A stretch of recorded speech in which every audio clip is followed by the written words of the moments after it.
Class आज class 10th में unit number 11 organic chemistry का हमने एक टॉपिक डिस्कस करना है जिसका नेम है ऑर्गेनिक कंपाउंड्स। ऑर्गेनिक कंपाउंड्स को डिस्कस करने से पहले आपको ऑर्गेनिक केमिस्ट्री के बारे में पता होना चाहिए कि वो क्या होती है, उसको कैसे डिफ़ाइन करते हैं। तो सबसे पहले हम ऑर्गेनिक केमिस्ट्री में उसकी डेफिनेशन देख लेते हैं कि क्या होती है, उसको हम कैसे डिफ़ाइन करते हैं कि it is a branch of chemistry. Chemistry की एक ब्रांच है organic chemistry which deals with the study of hydrocarbon, जिनमें हम किस चीज़ की स्टडी करते हैं, हाइड्रोकार्बन्स की एंड देयर डेरिवेटिव्स और उनके डेरिवेटिव्स की। अब यहाँ पर हाइड्रोकार्बन्स और डेरिवेटिव्स दो पॉइंट हैं, तो उसको समझ लेते हैं सबसे पहले कि हाइड्रोकार्बन्स क्या होंगे। Hydro mean hydrogen, carbon mean carbon, यानी ऐसे कंपाउंड जिनमें कार्बन और हाइड्रोजन के ही एटम्स मौजूद हों या एलिमेंट मौजूद हों, वो क्या कहलाते हैं, हाइड्रोकार्बन्स कहलाते हैं।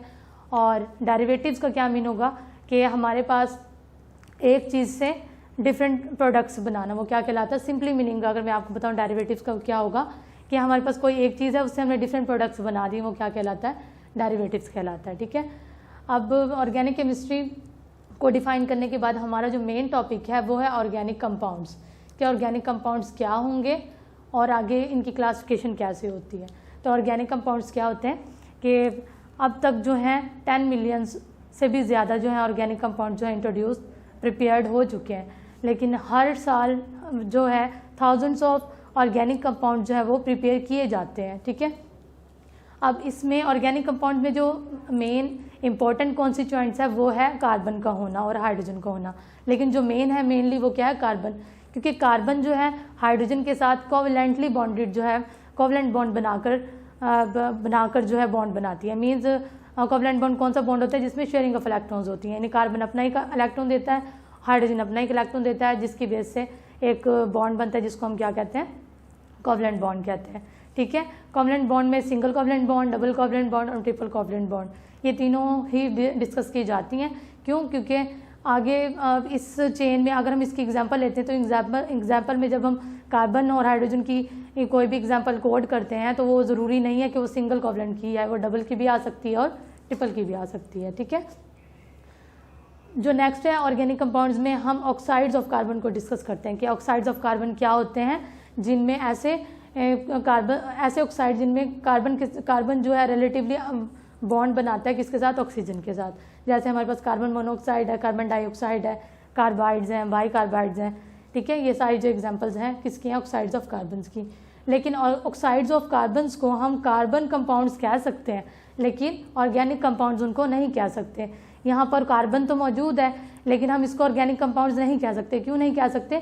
क्योंकि कार्बन के जो कंपाउंड्स हैं उनकी अपनी ये जो प्रॉपर्टी है वो ऑर्गेनिक कंपाउंड से क्वाइट डिफरेंट है, बिल्कुल डिफरेंट है, इसीलिए हम इसको कार्बन कंपाउंड्स कह सकते हैं लेकिन उनको ऑर्गेनिक कंपाउंड्स नहीं कह सकते। ठीक है, तो ईच का ऑर्गेनिक कंपाउंड है स्पेसिफिक फार्मूला, कि हमारे पास जो ऑर्गेनिक कंपाउंड है उसका अपना ही स्पेसिफिक फार्मूला होता है जिसकी बेस पे हम उसका स्ट्रक्चर डिफाइन करते हैं कि वो किस तरह का होगा। मॉलिक्यूलर फॉर्म बताते हैं कि मॉलिक्यूलर फॉर्म में अगर देखें तो वो किस फॉर्म में हमें नज़र आता है। तो ये था सिर्फ इंट्रोडक्शन जिसमें ऑर्गेनिक कंपाउंड्स क्या होते हैं उसको बताया है कि hydrocarbons and their derivatives in which covalently bonded carbon is an essential constituent, यानी ऑर्गेनिक कंपाउंड्स क्या होंगे, hydrocarbons and their derivatives in which covalently bonded carbon, यानी यहाँ पर जो पॉइंट है वो ये है कि कोवलेंटली बॉन्डेड कार्बन होगा इज एन एसेंशियल कॉन्स्टिट्यूएंट, यानी हाइड्रोकार्बन में कोवलेंटली बॉन्डेड कार्बन जो है वो एक एसेंशियल कॉन्स्टिट्यूएंट होगा, पार्ट होगा, एक कंपोनेंट होगा। ठीक है, अब उसमें उसके बाद जो है ऑक्साइड्स ऑफ कार्बन के बारे में डिस्कस किया गया क्या होते हैं, कि उनको ऑर्गेनिक कंपाउंड्स नहीं कहा जाता। तो नेक्स्ट जो है हम इसकी 4 टाइप्स पढ़ते हैं जो on the basis of their formula है। फार्मूले की बेस पे ऑर्गेनिक कंपाउंड्स को 4 टाइप्स में डिवाइड करते हैं या उसकी कैटेगरी बना देते हैं कि नंबर 1 जो हम उसमें मॉलिक्यूलर फार्मूला डिस्कस करते हैं, नंबर 2 जो structure formula, then condensed formula और इलेक्ट्रॉनिक और डॉट एंड क्रॉस फार्मूला। मैं आपको वैसे बता देती हूँ कि इनके मेन जो है इनमें हम किन चीज़ों को डिस्कस करेंगे। मॉलिक्यूलर फार्मूले में हम ज़्यादातर एक्चुअल नंबर ऑफ एटम्स को देखते हैं मॉलिक्यूल के, कि हमारे पास जो एक मॉलिक्यूल मौजूद है उसमें कितने नंबर ऑफ एटम्स हैं, यानी वो कितने नंबर ऑफ एटम्स से मिलकर बनता है। ठीक है, नंबर 2 में हमने इसी का ही स्ट्रक्चर फार्मूला भी देखना है कि यानी मॉलिक्यूलर फॉर्म को हम मोल्ड करके स्ट्रक्चर फार्मूले में यानी उसको वाइड करके लिख सकते हैं उसमें, ताकि हमें ईच एंड एवरीथिंग यानी जितने भी एटम्स मौजूद है उसके बारे में पता लग सके कि कितने यहाँ पर ज्वाइन हो रहे हैं। नेक्स्ट जो है उसी को स्ट्रक्चर फार्मूले को हम कंडेंस फार्मूले में कन्वर्ट कर सकते हैं, और उसके बाद जो है इसी को इलेक्ट्रॉनिक और डॉट और क्रॉस फार्मूले यानी डॉट एंड क्रॉस की रिप्रेजेंटेशन से भी लिख सकते हैं, जिसमें हम क्या बताते हैं कि हमारे पास जो इलेक्ट्रॉन है वो कौन शेयर कर रहा है, यानी कार्बन का है या हाइड्रोजन का है, ये दोनों का है। तो हम उसको सिर्फ डिफ्रेंशिएट करने के लिए कि ये कार्बन का इलेक्ट्रॉन है और वो हाइड्रोजन का है, तो हम इलेक्ट्रॉनिक और डॉट एंड क्रॉस फार्मूले को पढ़ते हैं। सबसे पहले हम डिस्कस कर लेते हैं मॉलिक्यूलर फार्मूला। मॉलिक्यूलर फार्मूला क्या होता है, इसको हम डिफाइन कर लेते हैं कि it represent actual number of atoms of a molecule, यानी हमारे पास कोई मॉलिक्यूल मौजूद है उसमें एक्चुअल नंबर ऑफ एटम्स बताएगा कि कितने हैं, वो क्या कहलाता है, मॉलिक्यूलर फार्मूला कहलाता है। यहाँ पर सिंपल सी एग्जांपल है ब्यूटेन की। ब्यूटेन जो है इसका मॉलिक्यूलर फार्मूला होता है C4H10, यानी इसमें कार्बन 4 होते हैं और कार्बन 4 होने के बाद इसमें जो हाइड्रोजन है वो 10 है। 10 हाइड्रोजन कैसे होंगे, हमारे पास यानी हमें पता है कि कार्बन जो है टेट्रा वैलेंसी रखता है, यानी एट अ टाइम ये 4 बॉन्ड बना सकता है, ठीक है। तो ये अपने ही उसको फुलफिल करने के लिए क्या करता है, 4 बॉन्ड बनाएगा। हर कार्बन के पास 4 हाइड्रोजन एटम मौजूद होते हैं, ठीक है।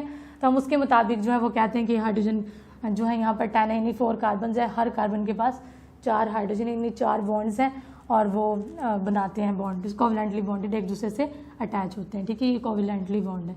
अगर यहाँ पर हाइड्रोजन आ जाता है तो इट्स मीन इसके साथ कोवलेंटली बॉन्ड बनाकर ही अपने साथ इसको ज्वाइन करके रखता है। और इसमें शेयरिंग ऑफ इलेक्ट्रॉन्स भी होते हैं कि एक हाइड्रोजन का होगा दूसरा कार्बन का होगा।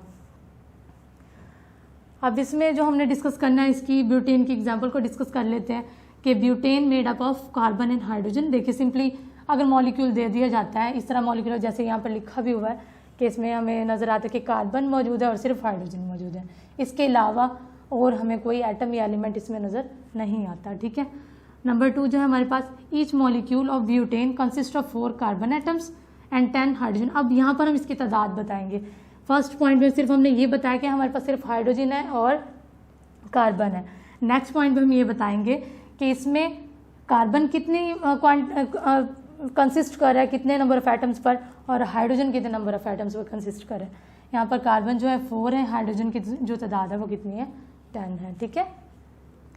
ये था मॉलिक्यूलर फार्मूला। नेक्स्ट जो है इसी को ही हम एग्जांपल में डिस्कस कर लेंगे कि नेक्स्ट जो हमारे पास आ रहा है स्ट्रक्चर फार्मूला है, कि स्ट्रक्चर वाइज देखते हैं कि किस तरह से हम इसको डिफाइन कर सकते हैं। तो इसको हम देखते हैं, it represent exact arrangement of atoms, यानी स्ट्रक्चर में हम क्या देखते हैं, उसकी एग्जैक्ट अरेंजमेंट देखते हैं कि एग्जैक्ट अरेंजमेंट क्या होगी उस मॉलिक्यूल की, ठीक है। उसमें जो नंबर ऑफ एटम्स मौजूद हैं वो आया किस स्ट्रक्चर, क्या स्ट्रक्चर दे रहे हैं। तो ऑर्गेनिक कंपाउंड जो होंगे उनका सेम जो है मॉलिक्यूलर फार्मूला होता है, लेकिन डिफरेंट जो है स्ट्रक्चर। यानी अगर मैं इस एग्जांपल की बात करती हूँ तो मॉलिक्यूलर फार्मूला इसका सेम है, लेकिन इसको मैं 2 तरह से लिख सकती हूँ, स्ट्रक्चर वाइज 2 तरह से मैं इसको एक्सप्लेन कर सकती हूँ। वो हम नेक्स्ट में देखते हैं वो कैसे होगा।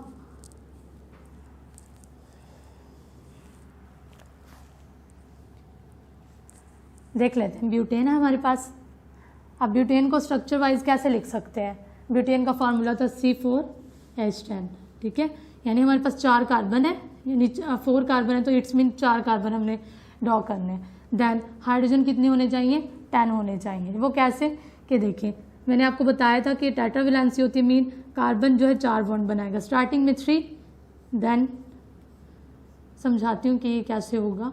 ये देखें मेरे पास यहाँ पर हाइड्रोजन 3 ये हो गए, यानी 1 2 3 4, यानी इस कार्बन की जो उसने फुलफिल करनी थी वो कंप्लीट हो गई है, ठीक है। वैलेंसी इसकी कंप्लीट हो गई है। नेक्स्ट जो हम देखेंगे वो नेक्स्ट देखेंगे कि ये हाइड्रोजन यहाँ लगाएंगे, फिर नेक्स्ट वाला यहाँ पर। तो अब इसको काउंट करेंगे कि इस कार्बन की जो है वैलेंसी पूरी है या नहीं है। तो हम काउंट कर लेते हैं 1 2 3 4, यहाँ से ये भी कंप्लीट है। नेक्स्ट जाएंगे, फिर नेक्स्ट काउंट करेंगे 1 2 3 4, यहाँ पर भी 4 कंप्लीट है। फिर नेक्स्ट में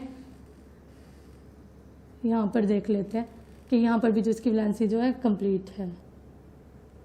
करते हैं ब्यूटेन हमारे पास कि उसका जो मॉलिक्यूलर फार्मूला है C4H10 है, इसको हम स्ट्रक्चर वाइज लिखते हैं कि कैसे होगा। तो फर्स्टली हम देख लेते हैं कि हमारे पास कार्बन 4 है तो इट्स मीन हमने 4 कार्बन लेने हैं, ठीक है। और हर कार्बन की जो है वैलेंसी होती है कि 4 बॉन्ड बनाते हैं, तो इट्स मीन इसके साथ एक कार्बन के साथ 4 हाइड्रोजन मौजूद होंगे। तो हम देख लेते हैं कि किस तरह से, मैंने जिस तरह ये हाइड्रोजन राइट कर दिए यहाँ पर, हम काउंट करके देखते हैं कि हर कार्बन के पास यानी उसकी जो वैलेंसी पूरी है या नहीं है। कैसे कि कार्बन है हमारे पास, इसके साथ हाइड्रोजन है, इधर भी हम इसके बॉन्ड को काउंट करते हैं 1 2 3 4, इट्स मीन इसके जो वैलेंसी वो पूरी है। नेक्स्ट हम कार्बन पे जाते हैं, नेक्स्ट कार्बन पे जाने के बाद फिर से अगेन काउंट करते हैं 1 2 3 4, इस कार्बन की भी कंप्लीट है। नेक्स्ट हम जाते हैं तो इसी तरह से यहाँ पर भी हमने ऐसे ही कैलकुलेट करनी है और फिर देन यहाँ से भी, इससे हमारा स्ट्रक्चर जब गलत नहीं हो सकता, ठीक है।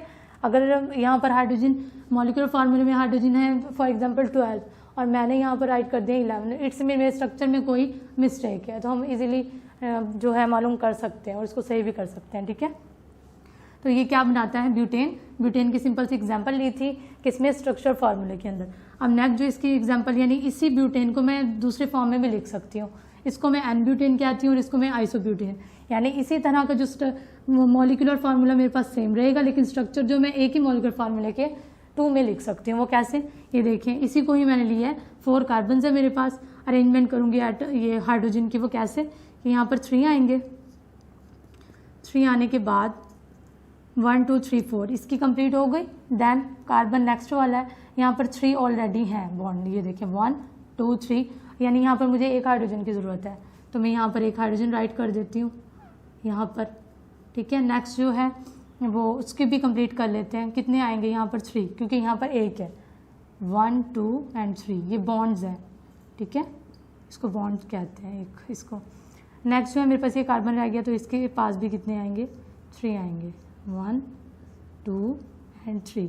तो इट मीन्स क्या हुआ कि ब्यूटेन को हम 2 फॉर्म्स में स्ट्रक्चर में लिख सकते हैं कि हमारे पास फार्मूला सेम हो, लेकिन स्ट्रक्चर वाइज उसको 2 में लिख सकते हैं, इसको कहेंगे आइसोब्यूटेन, और ये क्या कहलाएगा, एन ब्यूटेन। यहाँ पर एन जो है वो इंडिकेट करता है कि इसके साथ मज़ीद चेन जो है उसको वाइड कर सकते हैं और कार्बन एटम जो है इसके साथ आकर अटैच हो सकते हैं। नेक्स्ट जो हमने थर्ड टर्म इसकी पढ़नी है वो है कंडेंस फार्मूला। कंडेंस फार्मूले के नाम से इंडिकेट करता है, यानी किसी भी चीज़ को इकट्ठा करके लिख देना, जॉइंट फॉर्म में लिख देना, ठीक है। तो इसको डिफाइन कर लेते हैं कि it represent group of atoms join together, यानी क्या रिप्रेजेंट करता है, ग्रुप ऑफ एटम्स को join together.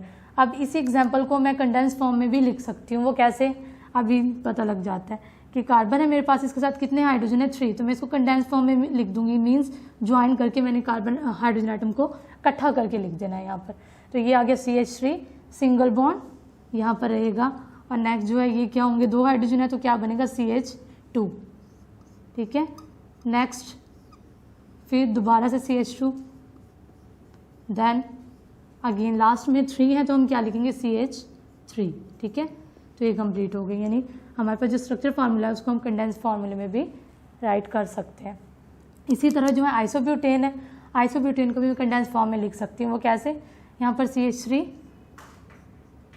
Then CH2 CH आएगा, क्यों, क्योंकि यहाँ पर एक ब्रांच फॉर्म अटैच है, तो नेक्स्ट आएगा CH3, और यहाँ पर क्योंकि एक कार्बन है यहाँ पर CH3, ठीक है।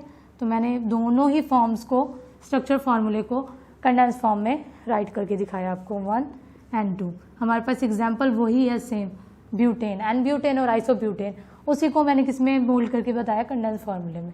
अब इसकी फोर्थ जो टाइप है उसको डिस्कस करते हैं लास्ट, इलेक्ट्रॉनिक और डॉट एंड क्रॉस फार्मूला जो है हमारे पास। इसमें जो वर्ड इलेक्ट्रॉनिक है ये क्या शो करता है, इलेक्ट्रॉन्स की शेयरिंग को। डॉट एंड क्रॉस का क्या मीन हो, क्योंकि डॉट है तो उसको डॉट फॉर्म में इलेक्ट्रॉन्स को लिखना है, क्रॉस में तो इट मीन्स कि उसको क्रॉस में लिखना है, ठीक है। तो ये क्या रिप्रेजेंट करता है, इलेक्ट्रॉनिक डॉट एंड क्रॉस। इसकी डिफाइन कर लेते हैं इसको। It represent the sharing of electrons between atoms, कि एटम्स के दरमियान शेयरिंग को रिप्रेजेंट करता है। वो कैसे, एग्जाम्पल है इसकी प्रोपेन। प्रोपेन का जो मॉलिक्यूलर फार्मूला है वो क्या है, C3H8, यानी यहाँ पर कार्बन की तादाद जो है वो 3 होगी और हाइड्रोजन की अरेंजमेंट कितनी होगी, 8 होगी, ठीक है। इसको हम डॉट एंड क्रॉस में लिखकर दिखाते हैं कि वो कैसे, ये हमें बताता है शेयरिंग, यानी यहाँ पर हाइड्रोजन है उसने अपना एक इलेक्ट्रॉन शेयर किया है, देन कार्बन है और उसने अपना एक इलेक्ट्रॉन जो है वो शेयर किया, ठीक है। और इस तरह से मैंने इसको अरेंज करके लिख दिया है कि कार्बन जो है, अगर मैं कार्बन के इलेक्ट्रॉन्स को लिखती हूँ क्रॉस में तो इट्स मीन मैंने सब में ही कार्बन के जो इलेक्ट्रॉन्स होंगे उसको क्रॉस में लिखना है, ठीक है। हाइड्रोजन का अगर मैं डॉट में लेती हूँ तो मतलब यही होगा कि मैंने हाइड्रोजन को भी हर एक हाइड्रोजन को डॉट में ही रिप्रेजेंट करना है। आपकी मर्जी है कि इसको क्रॉस में कर दें, इसको डॉट में कर दें, इसको डॉट में कर दें, इसको क्रॉस में कर दें, लेकिन सेम अरेंजमेंट होनी चाहिए। जो हम लेना चाहते हैं वही लेंगे पूरे स्ट्रक्चर में, ठीक है। तो यहाँ पर प्रोपेन की एग्जांपल है, इसमें 3 कार्बन है। कार्बन जो है अपने 4 इलेक्ट्रॉन को शेयर कर रहा है, शेयर करने के बाद हाइड्रोजन के साथ कोवेलेंटली बॉन्ड बना रहा है, ठीक है। तो सिंपली ये हमारा टॉपिक जो है यहाँ पर कंप्लीट हो जाता है, जिसमें लास्ट जो इलेक्ट्रॉनिक डॉट एंड क्रॉस फार्मूले को एक्सप्रेस किया।